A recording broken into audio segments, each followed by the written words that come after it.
Welcome to my channel, Just Mami Traveling with Imagination. Dinikahi Mafia Tampan Bab 6. Joe berpikir keras agar bisa menemukan cara untuk memisahkan Amber dan Nick. Kalau sampai Nyonya tahu, bisa bahaya nih. Apalagi misalnya keluarga Ustazah itu tahu. Nekat banget sih jadi orang. Keluh Joe. Aku ada ide. Ucap Joe. Kemudian dia pun menghubungi anak buahnya dan meminta sesuatu. Sementara di dalam kamar, Nick dan Amber sedang bermesraan. Biasa tinggal di luar negeri, tentu saja mereka sudah biasa hidup seperti suami istri. Apalagi Amber selalu menggunakan pakaian seksi dan menggoda Nick. Sebagai lelaki normal, sudah pasti Nick akan tergoda oleh wanita cantik itu. Joe yang sudah sangat paham akan hal itu pun tak ingin bosnya melakukan kesalahan. Sehingga saat ini ia sangat tergesa-gesa, sebab ia khawatir Nick terlanjur bercinta dengan Amber. Bagaimanapun dia sudah menjadi suami orang, meski pernikahannya hanya pura-pura. Tapi bukan berarti dia bisa tidur dengan wanita lain seenaknya, gumam Joe. Sebagai mafia, Joe tidak suka jika bosnya terikat oleh wanita. Apalagi jika sampai Amber mengandung anak Nick. Baginya itu adalah halangan besar, sebab Amber pasti akan mengendalikan Nick. Kamu lama sekali, tegur Nick saat anak buahnya baru saja datang. Maaf, tadi agak susah nyarinya, saut anak buah itu sambil memberikan barang yang diminta oleh Joe. Masa aku yang ngasih? Nanti dia bisa curiga. Udah kamu aja yang ngasih sana, pinta Joe kesal. Wah, aku gak berani. Nanti kalau bos tahu dan marah, bisa-bisa di kepalaku ditembak. Joe pun berpikir keras agar bisa mengirim barang itu ke kamar Nick. Hingga akhirnya ia melihat ada pelayan lewat dan meminta tolong padanya. Awalnya pelayan itu keberatan, namun Joe mengiming-imingi uang. Hingga akhirnya ia setuju untuk mengirimkan 2 gelas minuman yang sudah diberi obat tidur oleh Joe. Ia tidak memiliki cara lain, hanya itu yang terlintas di pikirannya saat ini. Pelayan itu pun menekan bel kamar Nick.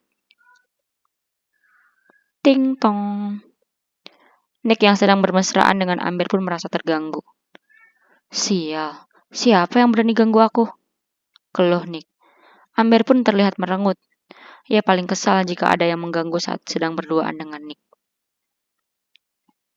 Tunggu ya sayang, ucap Nick. Kemudian ia berjalan ke arah pintu kamar. Saat ini Nick yang mengenakan kemeja yang kancingnya sudah hampir terbuka semua. Ya? Tanya Nick setelah membuka pintu kamarnya. Selamat siang, mohon maaf mengganggu waktunya. Ini ada welcome drink untuk pengantin. Ini adalah minuman energi agar stamina pengantin tetap terjaga sampai malam nanti. Ucap pelayan itu. Ia menggunakan masker sehingga Nick tidak dapat mengenali wajahnya. Nick mengangkat sebelah alisnya. Ia mencurigai pelayan itu. Namun saat Nick hendak menginterogasinya, Amber memanggilnya dari dalam. Dar, come on, ucap Amber. Nick pun panik. Ia khawatir ada orang lain yang mendengar. Sehingga Nick langsung mengambil minuman itu dan menutup pintunya. Oke, thanks, ucap Nick gugup. Brooke. Pelayan itu sampai terperanjat dibuatnya. Namun ia tak peduli karena misinya sudah berhasil. Haha, good job. Thanks ya. Kamu jangan khawatir, saya tidak mungkin mencelakai bos saya sendiri, ucap Joe. Oke, kalau ada apa-apa, tolong jangan seret saya, pinta pelayan itu. Sip, ini untuk kamu. Terima kasih, sahut Joe sambil memberikan uang pada pelayan itu. Pelayan tersebut pun pergi meninggalkan tempat itu. Itu apa, Darl? Tanya Amber sambil berpose mesra di atas tempat tidur. Entahlah, katanya sih minuman energi, sahut Nick. Kemudian ia menaruh minuman itu di meja. Mendengar kata energi, Amber pun turun dari tempat tidur. Kemudian dia mengambil minuman itu. Minum dong sayang, biar stamina kamu makin kuat, ucap Amber genit. Tapi aku belum sempat Nick menjawab, Amber sudah menyodorkan minuman itu ke mulut Nick, hingga mereka berdua meminumnya. Sayang, kamu ini selalu seperti itu, tegur Nick sambil mengusap bibirnya yang basah. Aku kan kangen sama kamu, jadi pengen main yang hot. Siapa tahu minuman ini bisa bikin kamu makin hot, ucap Amber genit. Mereka pun kembali bermesraan sambil berjalan ke tempat tidur. Namun tak lama kemudian mereka langsung terlelap karena tidak tahan dengan reaksi dari obat tidur tersebut. Sudah 10 menit. Apa minuman itu sudah beraksi? Gumam Joe. Ia penasaran bagaimana kondisi bosnya. Joe pun mengetesnya dengan menekan bel kamar Nick. Jika mereka belum tertidur, pasti Nick akan membuka pintunya. Beberapa kali menekan bel masih belum ada reaksi dari Nick, sehingga Joe memutuskan untuk membuka pintu kamar itu. Sebagai asisten, Joe memang selalu memegang satu kunci pintu kamar tersebut. Hal itu dilakukan untuk mengantisipasi jika Nick berada dalam bahaya. Nit, pintu kamar itu pun terbuka. Joe langsung masuk secara perlahan. Bos, panggilnya dengan nada suara yang pelan. Hingga akhirnya ia dapat melihat Nick dan Amber tergeletak di atas tempat tidur. Yes, ucap Joe. Kemudian ia memanggil anak buahnya untuk memindahkan Amber. Marah-marah deh, yang penting aman dulu, ucap Joe. Ini dipindah kemana? Tanya anak buah Joe.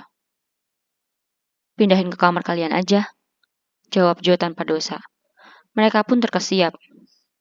Waduh, mana berani, nanti bos marah. Udah, itu urusan aku. Bos bakalan sibuk sama resepsinya, jadi gak akan sempet buat marah. Biar ini jadi tanggung jawabku, kalian ikutin aja, ucap Joe. Namun kemudian dia mengingat sesuatu. Tunggu. Joe mencari tas Amber dan menggeledahnya. Kemudian ia menemukan kartu kunci pintu kamar Amber. Nah, ini dia, ucap Joe. Nih kunci kamarnya, kalian antar dia ke kamarnya aja, ucap Joe sambil memberikan kartu dan tas Amber. Oke, sahut mereka. Di kartu tersebut ada angka kamar yang Amber tempati. Entah sengaja atau kebetulan, gadis itu pun bermalam di sana. Mereka berdua membawa Amber menggunakan kursi roda yang mereka pinjam dari pihak hotel sebelumnya. Hotel mewah tersebut terkoneksi dengan mall, sehingga mereka menyediakan kursi roda serta stroller untuk digunakan oleh pengunjungnya. Sementara itu, di kamar lain Ima sedang beristirahat. Ia mengantuk karena tadi bangun pagi-pagi sekali untuk di make up. Namun sebelumnya ia sudah melaksanakan sholat zuhur lebih dulu. Sedangkan Nick, dia memang tidak pernah sholat. Sore hari, tim MUA kembali datang untuk mendatangi Ima. Wanita itu pun dibangunkan oleh Maryam agar bisa sholat asar lebih dulu kemudian lanjut make up. Ima, gimana perasaan kamu? Tanya Maryam saat Ima sudah selesai sholat. Gimana apanya, Bude? Ima balik bertanya. Kamu ini suka pura-pura lupa. Gimana perasaan kamu setelah menjadi istri orang? Tanya Maryam lagi. Aku juga gak tahu, Bude. Satu sisi, tentu saja aku bahagia. Apalagi sepertinya suamiku baik. Namun di sisi lain, aku tidak ingin terlalu terlena. Sebab bagaimanapun kami baru mengenal. Mohon doanya saja ya, Bude. Semoga yang terbaik untuk kami. Sahut Ima sambil melipat mukenanya. Amin. Bude yakin Allah pasti memberikan yang terbaik untuk kamu. Apapun itu pasti akan ada hikmahnya. Yang terpenting, kamu bisa sabar menjalaninya, serta tawakal akan ketetapan Allah. Sebab Allah tidak mungkin memberikan takdir tanpa alasan. Nasihat Maryam. Iya, Bude. Insya Allah aku akan selalu mengingat hal itu. Jawab Ima.